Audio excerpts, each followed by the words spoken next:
We've got David Sarafan here, author of The Liberators, this book right here. He's going to be talking about these two motorcycles that he put together. They're all one of a kind. Let's talk about this one first. This is a 1945 WL. It's a 750cc. Okay. They made less than 1,500 of them originally from the factory. It's highly modified. It has a hot rod motor in it that's a stroker with large fin barrels and a factory Indian racing carburetor. It's got a dual cam front brake with a cooling ring from a knucklehead. See the ring right here? Both fenders are hand modified, and the tanks are standard military tanks that were, the badges were added. The gearbox in it is a standard 3-speed from the factory. It's been converted to a 4-speed, and all the drivetrain between the clutch and the engine has been lightened and balanced. It has aluminum heads that are high compression, an original dash and speedo. This is the cool part right here. This is a copy of a racing windshield off a WR that my friend took to Daytona and raced in Daytona in the late 40s. And this part here is an original kit made by Harley in 1949 to put higher handlebars on these machines. This part right here is a 1939 only steering damper lever, and all these cables that are nickel plated and leather coated are from a JD, which is a 1920s bike. The seat was custom made maybe 35 years ago. I've owned this bike for many, many years, and it was made by a fellow in Wisconsin. His name is Dan Pugins. It's a copy of a WRTTC. And these are passenger pegs from a WLC that's a British Army or Canadian Army passenger, because they had a tandem seat on the back. It's converted to 12 volt. It has a brand new cycle electric generator and voltage regulator on it, and a stock style exhaust system is on it, only there's no baffles in the muffler. The tail fin acts as a resonator. And before I forget, because this is 12 volt, the tail lamp, which is from an early Sportster with a Hummer cover, is converted to LED. Okay. For bright lights to ride on modern roads. You could ride this bike. This bike rides nice. Yes. Yes. This has a diaphragm clutch in it, which is a non-slip clutch. It's very special. It's like a 1984 Harley style, and this bike you can ride every day on the road. I actually set it up for me to ride it, and I decided not to ride it. And I've owned bits and pieces of this bike for 35 years, and I put the proper motor to this frame in this bike. So it's not mixed up motor frame and all that kind of things. I see the heat shield on the exhaust that has Harley Davidson put in right here. Yeah, that was a copy of an accessory that they made in the 1930s. Okay. And then it was chrome and we had it blackened. Yeah, I like that a lot more. And the valve covers on it are custom made. They're made out of aluminum. And this here is a steering damper off of a modern Jap bike. I think it's a Kawasaki. The floorboards are part of the WPB program, which is War Production Board, because they didn't have rubber in World War II, so they made metal floorboard mats. This front fender and the back fender's just been clipped and bobbed. The front fender...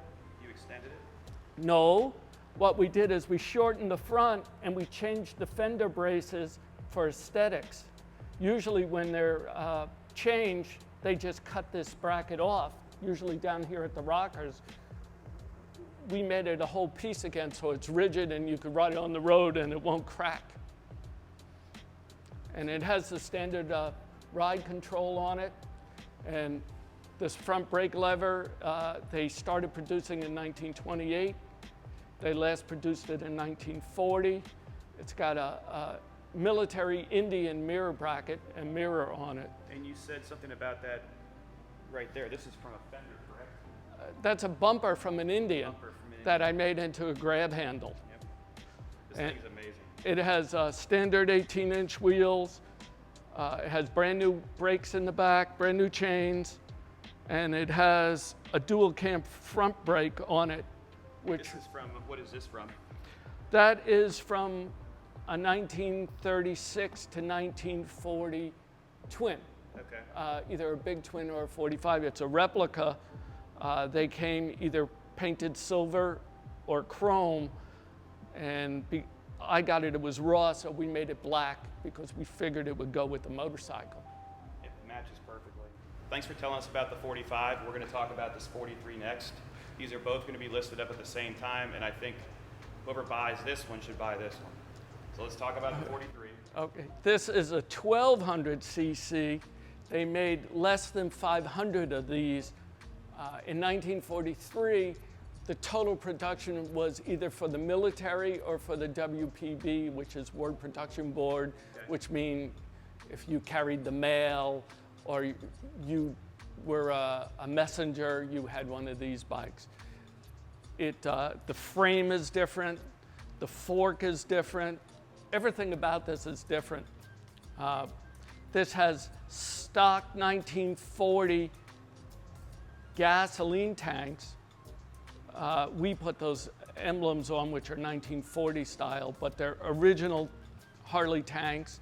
It has Hellings risers, these bronze pieces right here, and Fenders bars, which were all aftermarket right after the war to raise it up to make it more comfortable to ride on the highways. It has an original rebuilt speedometer. The engine is 100% rebuilt. The gearbox is rebuilt. It's got a ratchet top, which is a foot shift top hooked to a hand shifter right here. And the hand shifter is from a 1936 knucklehead. It has one of those small air cleaners. This one is chromed, which they made 36 to 40, and it's hooked up to the original Linkert carburetor for this engine, which is an M58, which is special for the military. The seat. Yeah, the seat was made by Heather's Leathers, and it was made special for me because the bottom is covered also. Okay, and Heather's Leathers is in South Carolina. The fenders were military fenders that were hand modified. The back flip was shortened, and the front was shortened, and we did the same thing with the braces again. It retains the front brake, a stock original front brake, and a stock original rear brake. It flips so you can change the tire out easily, correct? That's correct. And the taillight is part JD, part VL, and part Hummer. We put all the pieces together because it looked very old and antique-y. And this is 6 volt, and the generator's all rebuilt. The distributor's all rebuilt. It's got a new coil, new wiring system. It runs great. I actually started this one up. It sounds amazing, easy to start.